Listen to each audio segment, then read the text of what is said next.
descendente del, del colon y ya en el recto, mientras que la colitis ulcerativa pues es una lesión que es totalmente continua en toda la mucosa.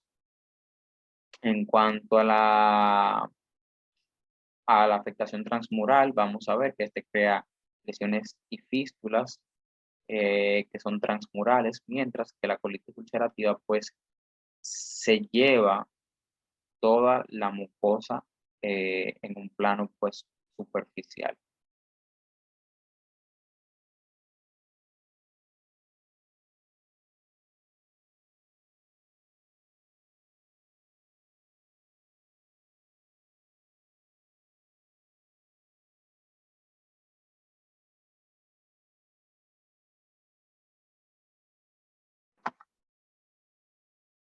La apendicitis aguda, el apéndice vermiforme, es un divertículo verdadero que sale del colon, del intestino grueso, de unos aproximadamente 10 centímetros de longitud y que tiende a estar ubicado en la fosa ilíaca derecha.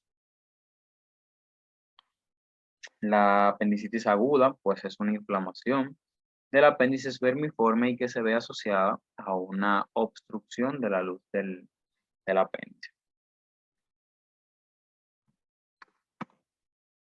La apendicitis aguda, en cuanto a su epidemiología, es más frecuente en adolescentes o adultos jóvenes. Es la causa más frecuente de la aparición de un abdomen agudo. Es más frecuente en los hombres que en las mujeres. Y el riesgo de presentar pues apendicitis durante la vida es total, o sea, en toda la vida, es de un 7%. Cuando usted ve algún tipo como de inflamación eh, en fosa ilíaca derecha en una mujer ya superior a los 40 años, pues usted debe de imaginarse de un proceso neoplásico y no de un proceso inflamatorio. Aunque su etiopatogenia es a veces pues desconocida, pues este se sabe que aparece como un incremento progresivo pues de la presión que existe intraluminal del apéndice, lo que dificulta el retorno venoso, haciendo que se inflame. Este se asocia entre un 80 o 90% a una obstrucción asociada a las heces, que es lo que le llamamos la presencia de un fecalito, a una piedra o cálculo biliar, a un tumor o pues a una masa de helmintos, que estas masas parasitarias tienden a ser de la Oxyunaris vermicularis, que es este tipo de gusano que puede alojarse aquí en el apéndice vermiforme.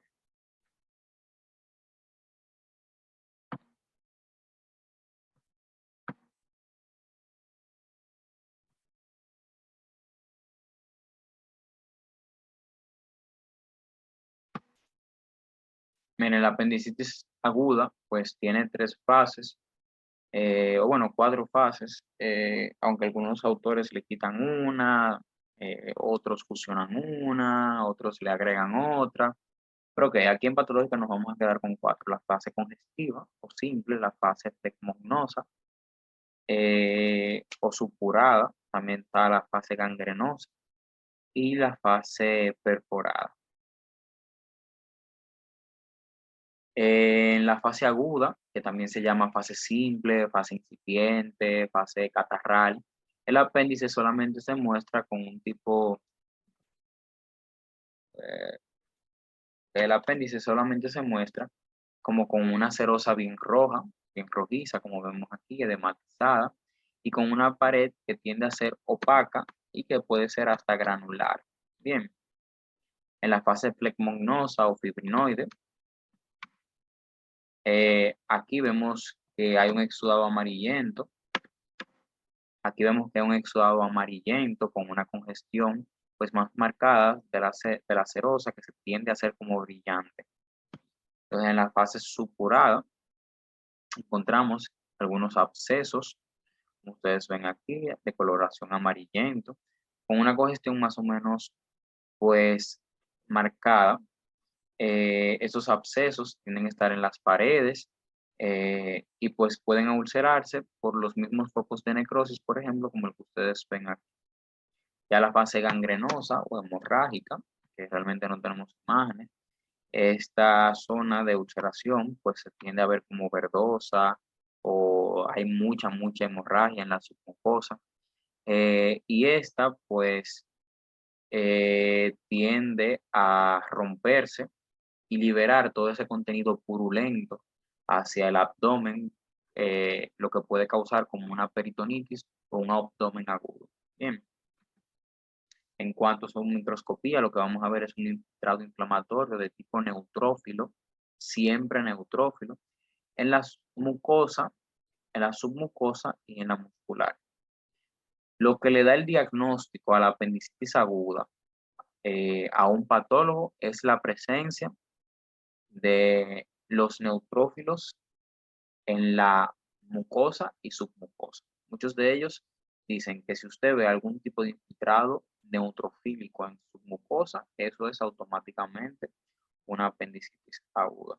Bien, en cuanto a la clínica, estos pacientes pues tienden a tener dolor periumbilical, luego que se irradia a fosa ilíaca derecha. Tienden a tener náuseas, vómitos, una hipersensibilidad abdominal, fiebre no tan marcada, que no tiende a sobrepasar más de los 38 grados, y tenemos una leucocitosis mayor a 20.000 blancos. Bien, en cuanto a la semiología, es bueno que sepan que hay algunos, pues, signos semiológicos que les ayudan al diagnóstico de la apendicitis, como es el punto de McBurney, el punto de Morris, el signo de Bloomberg, el signo de Aron, el signo del psoas, el signo del obturador. Todo eso le puede ayudar al diagnóstico semiológico pues, de una apendicitis aguda. Miren aquí los neutrófilos en la capa media. Eh, en los neutrófilos en la capa media pues les hace pensar eh, en una apendicitis aguda. O sea, tú puedes tener neutrófilos en la mucosa, incluso tú puedes tener neutrófilos en la submucosa y pueden ser hasta por otras causas. Pero como les dije, un patólogo que vea la presencia de neutrófilos en la capa media, eso es pues apendicitis sí o sí. ¿De acuerdo?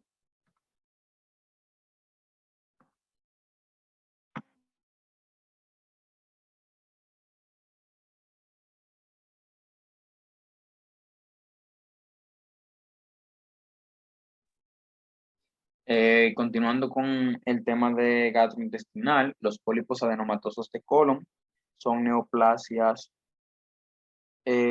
pues benignas que tienden a aparecer alrededor de los 40 años, más frecuente en los hombres.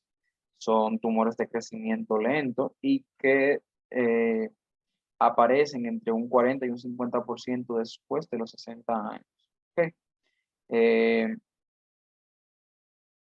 Solamente entre un 20, un 30, incluso algunos autores creen que menos, aparece por ahí por los 40, 30 años.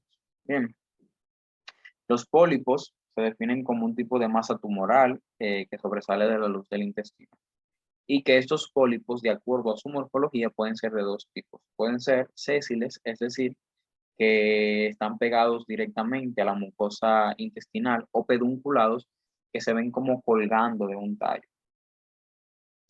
Estos tienden a formarse, o se cree que se forman como resultado de una anomalía en la maduración de la arquitectura del, eh, del intestino. Bien. Los pólipos pueden clasificarse en dos. Pólipos, pólipos neoplásicos y pólipos no neoplásicos. Los pólipos no neoplásicos son cuatro. Son el pólipo hiperplásico, el pólipo inflamatorio, el pólipo amartomatoso y el pólipo linfoide. Todos esos son no neoplásicos. Pero nosotros vamos a trabajar hoy en los pólipos neoplásicos.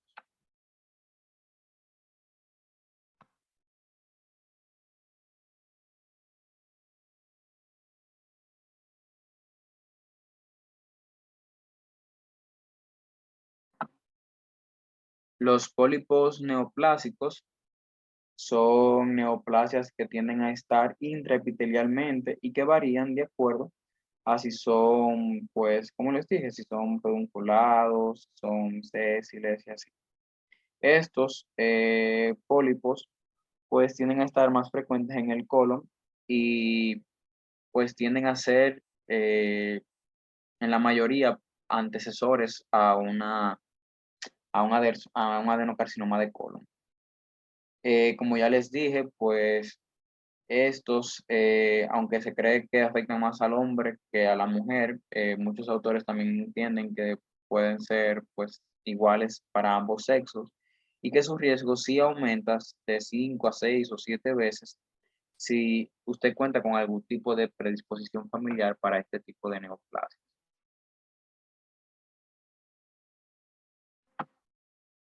¿Existen algún tipo de predominancia familiar? Déjenme ver si hay.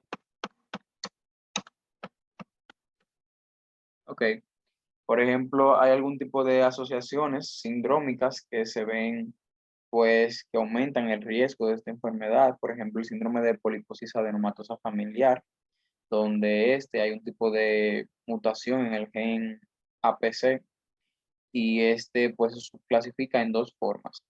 El, este se puede clasificar en la síndrome de poliposis adenomatosa familiar clásica, donde encontramos de 400 a 2.500 adenomas o pólipos en el intestino de una persona, pero también se puede subclasificar en el síndrome de poliposis adenomatosa familiar atenuada, donde aquí vamos a tener una disminución o una cantidad menor a 300 pólipos o adenomas en el intestino de una persona.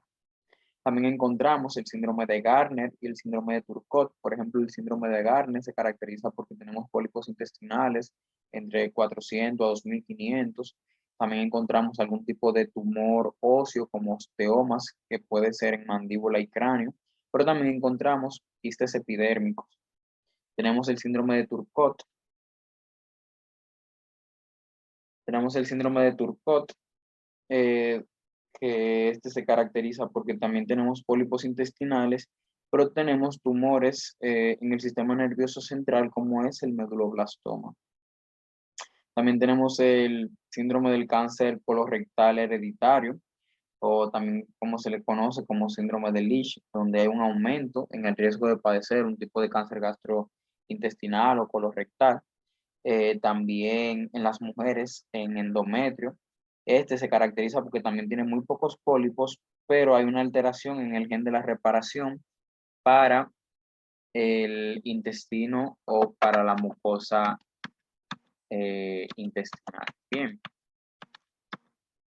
entonces miren, la, tomando en cuenta la histología de estos pólipos, lo vamos a clasificar en tres. Pero hay algo que yo quiero que ustedes siempre recuerden.